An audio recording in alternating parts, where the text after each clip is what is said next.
Pahingusgan ang advocacy campaign ug mga seminar kabahin sa animal welfare. Kini ang gisugyot sa mga animal rights group ngadto sa mga local government units aron malikayan ang abuso sa mga hayop. Ani ang report ni Nico Sereno. Buwan sa Enero na baniog sa Mandaue City ang pagkamatay sa usa ka iro human gingong gibunalan dapit sa usa ka tindahan daplin sa Dan. Ang maong insidente misangpot sa kinihaay kay disidido gyud ang tag-iya nga mapatubag ang gingong responsable. Aron malikayan ang mga insidente susama niini, buot karon sa mga animal rights advocates mapahingusgan ang pagpasabot sa katawhan.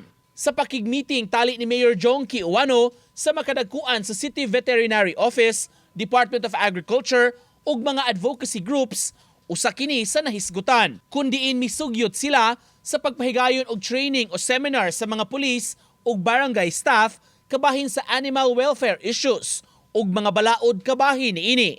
And school and subdivision for pet responsible pet ownership. So that's very important nga doon ta mag-start sa pinaka-root, no?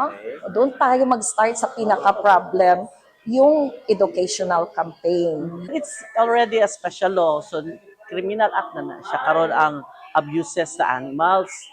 So, dako na sa financial penalty ron. Oh, kung mamatay sa imong abuse, that's only 100,000 fine.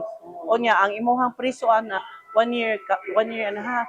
Importante matud pa nga mapahibaw ang tanan, dili lang mga law enforcers para malikayan gyud ang mga kaso sa animal abuse. Di mi ganahan moabot to that point, mas ganahan mi na makat-on lang gyud ang mga tao nga dili na lang gyud mag-abuse.